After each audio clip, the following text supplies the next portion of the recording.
আজ ৮ই মে ২০২০, বিশ্ববরেণ্য কবি রবীন্দ্রনাথের ১৫৮তম জন্মশতবর্ষ। গঙ্গা জলে গঙ্গা পূজার মতোই রবীন্দ্রনাথকে স্মরণ করে বলি, তোমার পায়ের পাতা সবখানে পাতা, কোনখানে মোর রাখব প্রণাম। বাংলার ১২৬৮ বঙ্গাব্দের ২৫শে বৈশাখ, কৃষ্ণা ত্রয়োদশী, সোমবার। ইংরেজির ১৮৬১ সালের ৭ই মে, মঙ্গলবার, রাত্রির শেষ জাম। তখন আকাশ প্রান্তে কালপুরুষের অঙ্গুলি সংকেত, নির্মেঘ নীলাভ্রে অযুত তারার ঝিকিমিকি। সমস্ত কলকাতা শহর নিদ্রা নিমিল, নৈশব্দপূর্ণ। কেবল জোড়াসাঁকো ঠাকুর বাড়ির কোনো কোনো কক্ষে আলোক ছটা। আরেকটি ঘর, ঠিক একতলারও নয় বা দোতলারও নয়, মাঝামাঝি জায়গায় অবস্থিত। ঘরটির দুই প্রান্তে দুটি দরজা ছাড়া আর কিচ্ছু নাই। জানালো গবক্ষহীন এই কক্ষ ঠাকুর বাড়ির আঁতুর ঘর নামে পরিচিত, আর ঠিক তার পাশেই ছিল স্নানের ঘর। আঁতুর ঘরে জানালা না থাকায় বেশ একটু অন্ধকার। এই আলো আঁধারি কক্ষে ১২৬৮ বঙ্গাব্দের ২৫শে বৈশাখ, সোমবার, রাত্রি ৩:৩০, আসল সময় ২:৩৮:৩৭। ঠাকুর বাড়ির সূতিকাগৃহ নবজাতকের ক্রন্দন ধ্বনিতে পূর্ণ হয়ে উঠল। অন্তঃপুরিকারাও সেদিন পৌত্তলিক হিন্দু মহিলাদের মতোই মহর্ষি দেবেন্দ্রনাথ ও সারদা দেবীর চতুর্দশ সন্তান ও অষ্টম পুত্র রবীন্দ্রনাথ ভূমিষ্ঠ হলে শঙ্খধ্বনিতে ঠাকুর বাড়ির সানন্দতান উঠেছিল। জোড়াসাঁকোর ঠাকুর পরিবার ধর্মমতে ব্রাহ্ম, ফলত ঈশ্বর উপাসনা কিংবা শঙ্খধ্বনিকে কোনোভাবেই তাদের সাধনা বা চর্চার মধ্যে স্থান দিতেন না।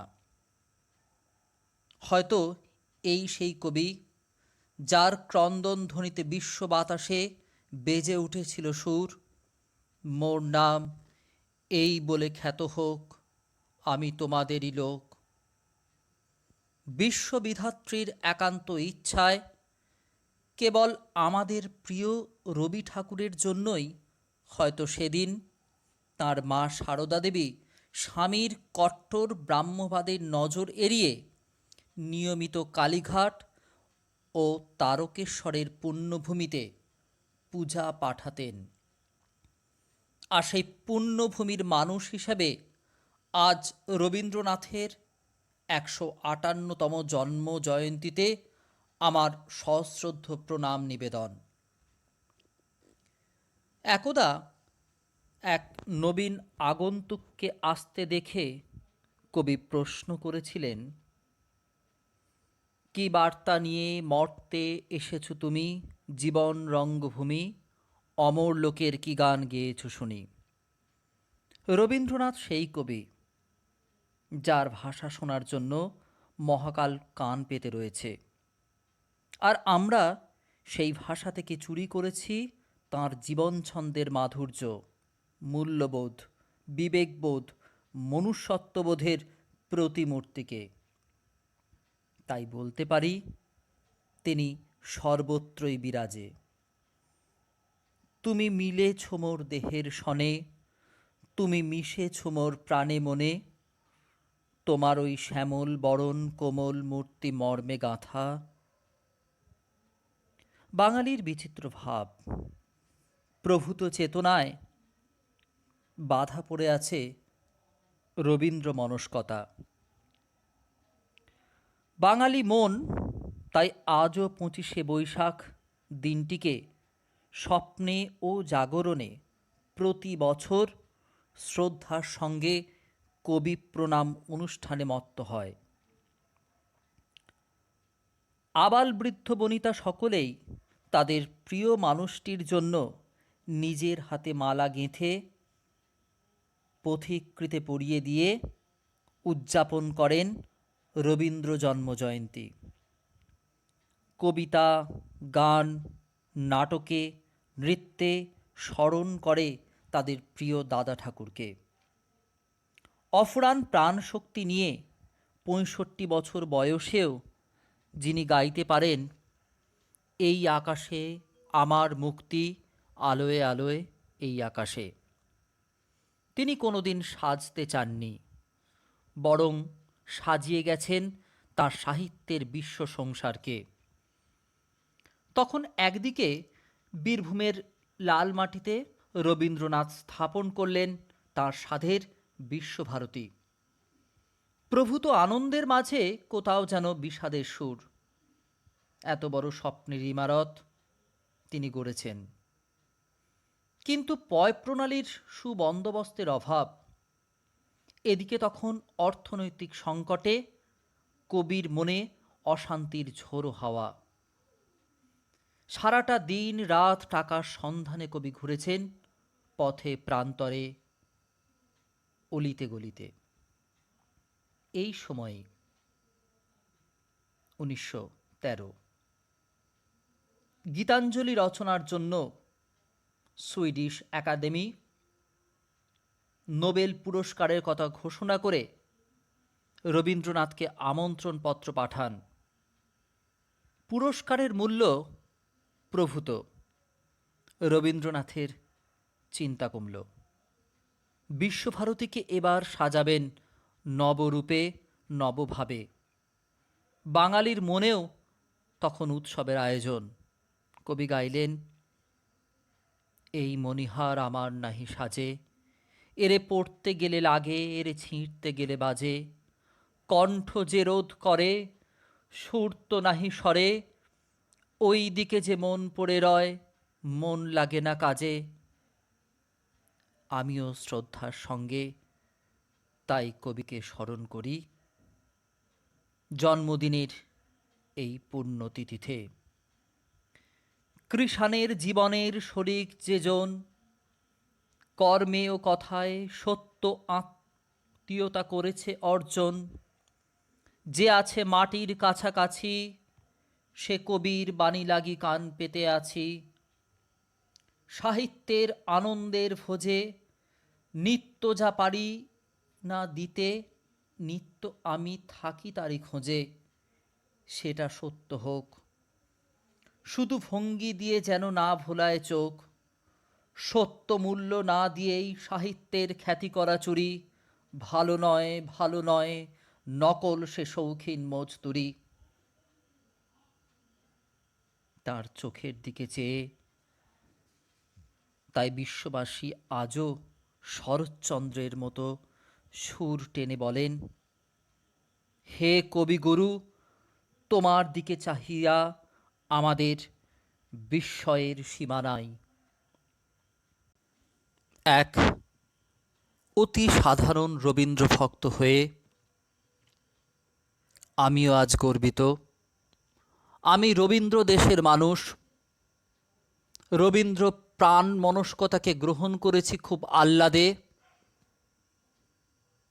শত শৌখিনতার মাঝেও শিলাইদহের আনাচে কানাচে ঘুরেছি, দেখেছি তার কত স্মৃতি পদ্মার পার।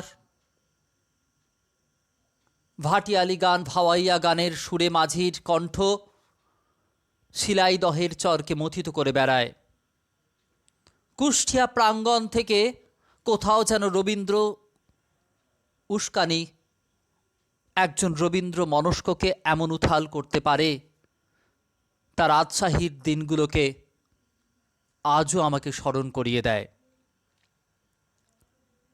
প্রতিটা মানুষ আজকের দিনটা যেভাবে পালনে মত্ত হয়ে থাকত, বৈশাখ মাস পড়া মানে বাঙালিদের মধ্যে নববর্ষের সঙ্গে রবীন্দ্রনাথকে স্মরণ করার যে একটা আশু প্রচেষ্টা থেকে যায়, আজকের অস্বস্তি দুর্বিষহ পৃথিবীর অসুখে আমরা ব্যথিত।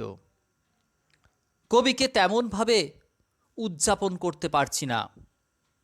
হয়তো কবিও কোনো একদিন হয়তো নিভৃতে বলে গিয়েছিলেন, দিবসগুলো মনে রাখি, স্মরণগুলো নয়। হয়তো প্রতিদিন আমরা দিবসের খোঁজে মথিত হয়ে যেতাম 25শে বৈশাখ, 22শে শ্রাবণে। হয়তো তাঁরও ইচ্ছা ছিল যে বৈশাখের 25 তারিখ, শ্রাবণের 22 তারিখ আনন্দ আর কান্নার মাঝে নয়, সর্বত্র বিরাজে আমার মন, যেখানে পাবে মোর ঠাঁই তুলে নিও তা স্মৃতিতল থেকে। এই লকডাউনের সময়েও, গভীরতর অসুখের সময়েও আমরা রবীন্দ্রনাথকে এই হয়তো দিবস হিসেবে নয়, রবীন্দ্র মনস্ক ভক্ত হিসাবে গুরুদেবকে স্মরণ করি, প্রণাম করি। তাকে অস্বীকার করতে পারি না, তার চেহারা, তার চৌহদ্দির বাইরে যেতে পারি না। এটাই বোধহয় আমাদের আজ গর্বের বিষয়। অনেক নেতিবাচকতার মধ্যেও এই ইতিবাচক ভঙ্গিমা আজ হয়তো আমাদের শিক্ষা দিয়ে গেল মানুষকে ভালোবাসার।